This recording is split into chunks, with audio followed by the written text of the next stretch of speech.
तो आज की क्लास की शुरुआत हम लोग टाइम, स्पीड एंड डिस्टेंस के एक बहुत ही इंपॉर्टेंट क्वेश्चन के साथ कर रहे हैं। ये आपका रेलवे के लिए प्रैक्टिस बैच चल रहा है जिसमें इंपॉर्टेंट क्वेश्चन जिसको आप सीधे एग्जाम में देखोगे, और इसलिए देखोगे क्योंकि ये बार बार रिपीटेड क्वेश्चन है और बहुत ही इंपॉर्टेंट क्वेश्चन है। हर टाइप के क्वेश्चन को मैं आपको करा रहा हूँ, जो भी आपका सिलेबस है उसमें से हर एक चैप्टर में से इंपॉर्टेंट क्वेश्चन आपको कराया जा रहा है। तो हर दिन के क्लास के साथ आप जुड़ोगे तो आपको अपने में एक कॉन्फिडेंस नजर आएगा, क्योंकि यहाँ पे सिर्फ मैं आपको आंसर नहीं बता रहा हूँ, यहाँ पे मैं हर क्वेश्चन के साथ उसके पीछे का कॉन्सेप्ट भी बता रहा हूँ और ट्रिक भी बता रहा हूँ, ओवरऑल पूरा एग्जैक्ट भी बता रहा हूँ। तो चलिए आज के इस क्वेश्चन के साथ शुरुआत कीजिए। देखिए इस क्वेश्चन में क्या कह रहा है, एक बार इस वीडियो को खुद से पॉज कीजिए और आप सोचिए कि इस प्रश्न को पढ़ करके आप क्या बात समझ पा रहे हो और वो बात जो मैं आपको बता रहा हूँ एग्जैक्टली दोनों सेम बात है या नहीं। इस क्वेश्चन में ये कह रहा है, ध्यान रखना, कि एक ट्रेन है जो कि एक पोल को भी पार कर रहा है और एक ब्रिज को भी पार कर रहा है। पोल को पार करने में 12 सेकंड टाइम ले रहा है, एक ब्रिज को पार करने में जिसका लेंथ है 170 मीटर उसे भी पार कर रहा है, और इन दोनों को, पोल को और इस ब्रिज को, दोनों को पार करने में कितना टाइम लग रहा है, तो 36 सेकंड लग रहा है। ये बात कह रहा है, समझ रहे हो आप मेरी बात को। कई लोग इस बात को समझते हैं कि यहाँ पे क्वेश्चन ये कह रहा है कि ब्रिज का जो लंबाई है 170 मीटर उसको पार करने में 36 सेकंड लग रहा है, जो कि ऐसा बिल्कुल नहीं है। एग्जामिनर इस क्वेश्चन को बार बार देता है और इसीलिए देता है कि स्टूडेंट फंसे इस क्वेश्चन में, तो ऐसा नहीं है। तो देखिए टोटल टाइम उसे 36 सेकंड लगता है ब्रिज और पोल दोनों को पार करने में, जिसमें दे रखा है पोल को पार करने में सिर्फ 12 सेकंड लगता है। तो सिर्फ ब्रिज को पार करने में कितना सेकंड लगा, तो 36 माइनस 12 यानी कि 24 सेकंड, 24 सेकंड।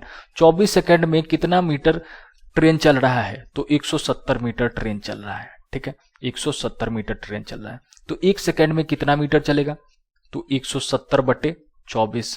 ठीक है, अगर आप इसे डिवाइड करते हो तो आंसर जो आएगा आपको मीटर पर सेकंड में आएगा। लेकिन अगर आप ध्यान दोगे तो ऑप्शन में सब कुछ आपको किलोमीटर पर आवर में दे रखा गया है। इसका सीधा मतलब कि एग्जामिनर बोल रहा है कि आपको मीटर पर सेकंड को किस में बदलना होगा, किलोमीटर पर आवर में। और ऐसा करने के लिए आपको क्या करना पड़ता है, या तो आप मल्टीप्लाई करो 18/5 से, या फिर मल्टीप्लाई कर दो 3.6 से। ध्यान रखना है, ये आपका ट्रिक है। तो मैं यहां पे मल्टीप्लाई कर देता हूं 3.6 से। अब इसे 3 से मैं काट दे रहा हूं, तो ये कटेगा 8 तिक 24, 8 बार में, ये कटेगा 1 और 2 बार में, ये बीच में आया पॉइंट। अब जो समझदार लोग होंगे ना, वो लोग क्या करेंगे, इसको पूरा डिवाइड करके अपना कैलकुलेशन बहुत लंबा करेंगे और समय खराब करेंगे। और जो एग्जैक्ट वे के स्टूडेंट होंगे वो यहाँ पे क्या करेंगे, तो डिजिट सम का जो कॉन्सेप्ट है, जो एग्जैक्ट वे है, जो ट्रिक है, वो लगाएंगे और चुटकी बजा करके आंसर लाएंगे। तो वो ट्रिक क्या कहता है, तो आप हर डिजिट को ऐड करो। यहाँ 170 है तो 170 को ऐड करोगे तो कितना आएगा, 7 + 1 8, 8 + 0 8 ही रहेगा। नीचे कितना है, तो 8 है, तो 8 रहने दो। यहाँ मल्टीप्लाई करना है 1.2 है, इन दोनों डिजिट को ऐड करोगे तो कितना आएगा, 2 + 1 3। ठीक है, 8 से 8 कटा, इसका डिजिट सम कितना आया, 3। अब आपको सीधे ऑप्शन में चेक करो कि किसका डिजिट सम 3 आता है। तो यहाँ पे देखो 3 7 3 10, 10 5 15, 15 आया। तो 15 के में कितना डिजिट है, 1 और 5 दोनों है, तो 1 और 5 दोनों को जोड़ोगे तो 6 आएगा। तो क्या 6 है, यहाँ 3 है तो नहीं है, तो ये भी आंसर आपका नहीं है। बी है तो 8 1 9 नहीं होगा। सी है तो 5 2 7 और 7 5 12, और 12 में कितने डिजिट्स हैं, 1 और 2, इन दोनों को फिर ऐड करना होगा, 2 + 1 3 होता है। तो बिल्कुल आ गया 3, यहाँ पे भी 3 और यहाँ पे भी 3, तो आपका आंसर सी ही होगा। आगे भी चेक कर लो, तो 3 2 5 और 5 + 4 9 होता है। जहां 9 आए उन सबको भूल जाओ और आगे देखो कि कितना बचा, 5, तो इसका डिजिट सम कितना आया, 5, तो ये भी नहीं है। यहाँ तो 3 था तो ये भी नहीं है, तो आपका आंसर क्या हो गया, सिर्फ सी। तो इसका आंसर सौरभ तिवारी ने सही बताया था, 25.5 ही आया है। ठीक है, और किसने सही बताया, थैंक यू सर, तो thank you so much. Kailash Yadav thank you. Ujjwal Kumar मेरे बहुत पुराने स्टूडेंट है, थैंक यू सो मच। तो शुभोदीप रॉय ने भी सही आंसर किया है, विकास तिवारी ने भी सही आंसर किया है, और money Kumar thank you so much, Manish Kumar thank you so much. तो जो भी क्वेश्चन दिया जाए उसका आंसर आप भी नीचे जरूर कमेंट करें, पार्टिसिपेट करें, ताकि चीजें इंटरेक्टिव हो सके, आप भी सीखें और कॉपी पेन लेकर के आए, क्योंकि चीजों में मैं जो भी क्वेश्चन बताऊंगा वो बहुत ही इंपॉर्टेंट होगा और उनको बनाने का एग्जैक्ट वे आपको पता चलेगा। एक और बात, अभी भी जिन लोगों ने एग्जैक्ट वे के एप्लीकेशन को इंस्टॉल नहीं किया है तो गूगल प्ले स्टोर से आप इस एप्लीकेशन को इंस्टॉल कर ले, जिसका लिंक आपको इसी वीडियो के डिस्क्रिप्शन बॉक्स में मिल जाएगा। वहां पे आप रेलवे के एग्जाम के लिए खासकर साइंस का स्पेशल कोर्स और मैथ्स और रीजनिंग जो कि अभी कॉम्बो में चल रहा है, आप उसे कंप्लीट कोर्स को एनरोल कर सकते हैं। तो इन टोटल 100 नंबर में से आपको 90 नंबर का पूरा कोर्स आप आपको एग्जैक्टवे के एप्लीकेशन पे ही मिल जाएगा। और ये कोर्स कंप्लीट सिलेबस है, एक ही बार में आप सभी चैप्टर को देख सकते हो। जो भी चैप्टर आप देखना चाहते हो उन सभी चैप्टर को देख सकते हो, सारे कॉन्सेप्ट के साथ, शॉर्ट ट्रिक के साथ। कोर्स रिलेटेड किसी भी जानकारी के लिए आप इस नंबर पे व्हाट्सएप कर सकते हो या फिर टेलीग्राम कर सकते हो। अब इस क्वेश्चन को देखिए, बहुत इंपॉर्टेंट क्वेश्चन है, किसी के न किसी के शिफ्ट में ये क्वेश्चन आपको देखने को मिलेगा। देखिए क्वेश्चन कह रहा है कि एक दुकानदार है जो कि एक वस्तु को बेचता है और उस पे जो वो मार्क्ड प्राइस लिखता है, यानी कि अंकित मूल्य लिखता है, वो कुछ इस तरीके से लिखता है कि 28% का डिस्काउंट देने के बाद भी उसे फायदा होगा कितने परसेंट का, तो 12% का। साथ में ये भी कह रखा है कि अगर मार्क्ड प्राइस यानी कि एमपी अंकित मूल्य 224 रुपया है तो आपको बताना है कि कॉस्ट प्राइस कितना होगा। तो इसका एकदम सिंपल सा एग्जैक्ट वे होता है, इसे ध्यान रखे, बहुत काम की चीज है ये, कि सीपी बट्टे एमपी क्या होगा, तो 100 में से जितना भी डिस्काउंट परसेंटेज आपको दे रखा है उसको घटा लो, और नीचे एमपी आपका कितना होगा, तो 100 में जितना भी प्रॉफिट परसेंट आपको दे रखा है उसको जोड़ दो। सीपी हो जाएगा आपका ऊपर वाला, एमपी हो जाएगा आपका नीचे वाला। तो इसका मतलब एमपी अगर मैं बोलना चाहूं तो एमपी आपका कितना हो गया, तो एमपी हो गया 100 में प्रॉफिट परसेंट जोड़ो, तो 100 में कितना परसेंट जोड़ेंगे, 12%, तो कितना हुआ 112%। कितना हुआ 112%। सीपी कितना हुआ, तो 100 में से डिस्काउंट परसेंट घटा दो, तो 28% 100 में से घटेगा तो कितना बचेगा, तो 72% बचेगा। 112% का वैल्यू आपको दे रखा है कितना, 224। कितना, 224, यानी कि 1 यूनिट बराबर कितना हो गया, तो 2। कितना हो गया, 2। तो आपसे पूछ रहा है सीपी कितना है, तो 72 गुने 2 कर दो, तो कितना हो गया 4, 7 दूनी 14, तो 144 आंसर आपका ए। अब देखिए, अब यहां पे भी कुछ चालाकी अपनाया जा सकता है, कुछ यहां पे अपना कैलकुलेशन बचाया जा सकता है। यहां पे जो आपने 112 यूनिट का वैल्यू 224 है, तो 1 यूनिट का वैल्यू कितना होगा, तो 224 बटे 112 आपने करके यहाँ पे 1 यूनिट का वैल्यू 2 निकाला। वो सब करने की कोई जरूरत ही नहीं है। मान लेते अगर यहाँ पे एक बहुत ही गंदा सा नंबर दे दिया जाता, बहुत बड़ा नंबर दे दिया जाता, तब आप 1 यूनिट का वैल्यू निकालते तो कितना बहुत ज्यादा कैलकुलेशन करना पड़ता। अरे वो सब करने की कोई जरूरत ही नहीं है, उतना क्यों मेहनत करना।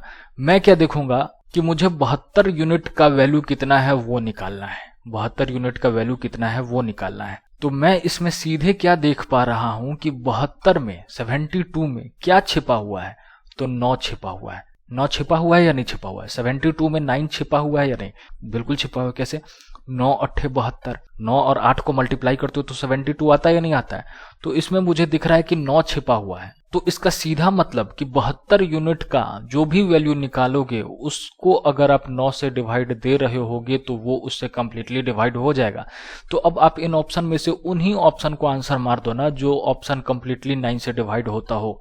और 9 से डिवाइड देना भी बहुत ही आसान है, चुटकी बजा करके दे सकते हो। कैसे, तो आप उन सभी डिजिट को ऐड करो, ऑप्शन ए उठाओ और इनके सारे डिजिट को ऐड करो। अगर डिजिट को ऐड करने के बाद जो वैल्यू आता है वो 9 से डिवाइड हो जाए तो वो पूरा का पूरा नंबर भी डिवाइड हो जाएगा। यहाँ देखिए 4 + 4 + 1 कितना होता है, 4 8 1 9, तो 9 आ जाता है। इस पूरे को अगर आप ऐड करते हो सभी डिजिट को तो 9 आता है, जो कि 9 से डिवाइड हो जाता है। तो ये आपका आंसर हो गया। क्या ये ऑप्शन बी होगा, 8 + 1 9, 9 + 6 कितना होता है 15, क्या 15 9 से डिवाइड होगा, नहीं होगा। ये कितना है 2 1 3, क्या 3 9 से डिवाइड होगा, नहीं, तो ये भी नहीं। 9 1 10, 10 + 6 16, 16 9 से डिवाइड होगा, नहीं। तो बस आपका आंसर ए है। तो मैं रहता तो बस यही करता, ठीक है, और आप भी यही करेंगे, ठीक है, क्योंकि ये आपका एग्जैक्ट वे है। आप कितना सेकंड बचा सकते हैं ना, वही आपको एग्जाम में बहुतों से लाखों स्टूडेंट से आगे करता है। हर एक सेकंड आपको लाखों स्टूडेंट से आगे करता है रेलवे जैसे एग्जाम में। अब देखिए आपके एग्जाम में डीआई से भी क्वेश्चन पूछेगा, डेटा इंटरप्रिटेशन से भी क्वेश्चन पूछेगा। अब रेलवे और एसएससी जैसे एग्जाम के जो डीआई रहते हैं उनके लिए एग्जैक्ट वे बताता हूं मैं आपको कैसे कम से कम सेकंड लगाना है। आपको जो ये सारी चीजें दे रखा गया होता है उसमें मोस्टली चुदुर बुदुर रहता है, कोई काम का चीज नहीं रहता है। तो इस फालतू के चुदुर बुदुर को पढ़ने की कोई जरूरत नहीं है। आप सीधे अपने काम की चीज पे पढ़ो, जो आपसे क्वेश्चन पूछा जा रहा है उसे पढ़ो, ठीक है। यहाँ पे क्या पूछा जा रहा है, क्वेश्चन बोल रहा है कि 2015 में किस टाइप का कार एग्जैक्टली 20% का प्रोडक्शन करता है, किसके तुलना में, तो टोटल नंबर ऑफ कार 2015 में जितना बना उसके तुलना में। तो यहाँ पे आप सीधे देखो कि 2015 कहाँ है, यहाँ इसका टोटल कितना है, तो देखो 2015 में 100 कार बना। या फिर आप इसे इस तरीके से भी बोलो कि 2015 में टोटल में दिख रहा है 100 यूनिट। आपको बोल रहा है इस जो भी यहाँ पे वैल्यू दे रखा है उसका 20% आपको किस में दिख रहा है, तो देखो 100 का 20% कितना होता है 20, तो 20 इन सब में से किस में दिख रहा है, तो यहाँ मुझे दिख रहा है, और ये मतलब ई में दिख रहा है। तो आपका आंसर वो होगा जिसमें ई दिखे, तो ये सी बस आपका आंसर है। ठीक है, एक और डीआई का क्वेश्चन लेके दिखा देता हूं मैं आपको। सेम वही डीआई है। क्या बोल रखा हूं मैं कि इसका एग्जैक्ट वे क्या है, कि ये सारी चीजें पढ़ने की कोई जरूरत नहीं है। बहुत केसेस में जरूरत नहीं है, शायद ही जब आपको इस क्वेश्चन को पढ़ोगे और आपको लगेगा कि समझ में नहीं आ रहा है कि क्या पूछा जा रहा है, तब जाकर के ये देखना। नहीं तो पूरा इतना पढ़ करके समय खराब करने की जरूरत नहीं है, आप इससे पढ़ना शुरू करो। आपको इस क्वेश्चन में क्या कह रहा है, 2013 और 14 में मिलाकर किस प्रकार की कारों की संख्या उन 2 वर्षों में उत्पादित कुल कारों की संख्या का ठीक 25% है। तो देखिए 2013 और 14 में टोटल कितना कार बना है, तो यहां दिख रहा है, तो ये कितना हुआ, 300 हुआ। अब 300 का 25% कितना होता है, तो 25% मतलब 1/4, तो 300 का 1/4वां भाग, तो 4 7 28 और 4 5 20 यानी कि 75। तो 75 आपको कहाँ दिख रहा है, तो यहाँ देखिए 3 2 5 और ये 5, तो 55 दिख रहा है। यहाँ 4 1 5, 5 के सेंस में 3 2 5, 5 के सेंस में यहाँ 4 3 7 और ये आपको दिख रहा है 75। कितना दिख रहा है, 75। तो यही आपका आंसर हो जाएगा डी। डी किस में दिख रहा है, तो इसमें, बस यही आपका आंसर है। ठीक है, एक बार थोड़ा संयम से इस पूरे वीडियो को ध्यान से देखना। यहाँ पे एक बार वीडियो को पॉज करना, क्वेश्चन पूरा पढ़ लेना आप ठीक से, और यहाँ की चीजों को पढ़ना, देखना कि क्या यहीं से पढ़ करके आपका काम चल सकता था कि नहीं। जो मैं आपको बोल रहा हूँ कि ये फालतू की चीजें दे रखा है, सिर्फ चुदुर बुदुर है, इस पर ध्यान नहीं देना है, तो क्या ये सही है या नहीं, तो ध्यान सही में नहीं देना है। आप एक बार फिर से देखो। अब इस क्वेश्चन को देखिए, कह रहा है 6 संख्याओं में से पहले 5 नंबर का योग छठे नंबर का 7 गुना है। मतलब टोटल कितनी संख्या है, 6 संख्याएं। मान लेते हैं ये 6th संख्या है, और ये 1 से 5 संख्याएं जो है उनका जोड़ है। तो इनका अगर मैं रेशियो लेता हूं, 1 से 5 संख्याओं के जो नंबर्स हैं उनको जोड़ूं और ये 6th नंबर को रखूं, तो इनका रेशियो कितना है। तो क्वेश्चन दे रखा है कि पहले 5 नंबर का योग छठे नंबर का 7 गुना है। तो अगर छठा नंबर 1 यूनिट है, तो पहला 1 से 5 नंबर का योग कितना है, तो इसका 7 गुना यानी कि 7 यूनिट है। क्वेश्चन कह रहा है उन सब का औसत जो है वो 136 है। तो ये आपको एवरेज दे रखा गया है। एवरेज में अगर टोटल जितने नंबर्स हैं उनसे मल्टीप्लाई करते हो, तो आपको क्या निकलता है कि जो नंबर्स हैं उन सबको जोड़ने के बाद टोटल कितना होता है। तो कहने का मतलब 7 + 1 यूनिट बराबर कितना होता है, 8 यूनिट, जिसका वैल्यू कितना है, तो 136 × 6। तो यहां से 1 यूनिट का वैल्यू कितना निकलेगा, तो इसको 8 से डिवाइड दे दो आप। तो देखिए कितनी बार में काटे, एक बार में, तो कितना बचा 5, और ये 56, 8 7 56, तो ये कितना आया 17। अब यहां आ गया 17 × 6। अगर बहुत बच्चों को पहाड़ा भी नहीं आता है, 17 × 6 जिनको आता है बहुत बढ़िया, 17 × 6 कितना होता है, 102। बहुत लोगों को पहाड़ा भी नहीं आता है, उनके लिए भी मैं बता दूं कि आप क्या कर सकते हो चालाकी, जो यूनिट डिजिट है, इकाई अंक है, उनको गुना कर लो। 7 × 6 कितना होता है, 7 6 42, यानी कि जो आपका आंसर आएगा उसका अंतिम डिजिट इकाई अंक क्या होगा, 2। तो इनमें से कौन से ऑप्शन में अंतिम डिजिट 2 दिख रहा है, तो बस यही दिख रहा है, ए।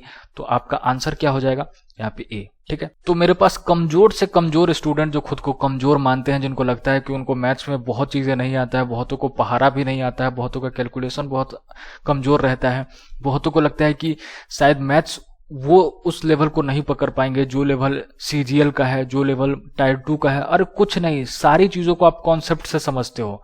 जो कॉन्सेप्ट समझ गया उसको एग्जैक्ट वे आ गया चीजों को सही तरीके से कम समय में बनाने में। तो उसके सामने CGL टायर 2 के सामने ये रेलवे का मैथ्स क्या ही है, कुछ नहीं है। आप आराम से इसे कर सकते हो, इस विश्वास को अपने साथ रखें, और आने वाले जितने भी क्वेश्चन है, जितने भी सेट है, उसमें आप इस विश्वास को खुद एहसास करोगे। आप हर क्वेश्चन के साथ जुड़ो, कॉपी पेन के साथ जुड़ो, तभी फायदा मिलेगा। अब इस क्वेश्चन का आंसर आप लोग नीचे कमेंट सेक्शन में दो, पार्टिसिपेट करिए, कॉपी पेन उठाइए, इसे सॉल्व करके नीचे कमेंट सेक्शन में आंसर करिए। तो अगले क्लास में मिलेंगे। जितने लोग भी नए हैं चैनल पे, चैनल को सब्सक्राइब कर ले और एग्जैक्ट वे की एप्लीकेशन को इंस्टॉल कर ले, और आपके लिए पूरा कोर्स एनरोल करने का ये अच्छा मौका है। कंप्लीट सिलेबस के साथ पढ़िए, चीजें बहुत ही आसान शब्दों में मैं समझाया हुआ हूँ। जो एग्जैक्ट वे है हर चीज को पढ़ने का, जो पूरा कंप्लीट सिलेबस है वो कंप्लीट यहाँ पे समझा रखा हूँ मैं। तो इसके साथ जुड़े, बहुत फायदा कराएगा आपको। कोर्स रिलेटेड किसी भी जानकारी के लिए आप इस नंबर पे व्हाट्सएप कर सकते हैं या टेलीग्राम कर सकते हैं। कोर्स को एनरोल करने के बाद एक पूरा कंप्लीट कोर्स आपके सामने रहेगा। आप जो भी चैप्टर पढ़ना चाहते हैं पहले उस चैप्टर के साथ शुरुआत कर सकते हैं। चलिए अगले क्लास में मिलते हैं। Thank you so much. God bless you. जय हिंद, जय भारत।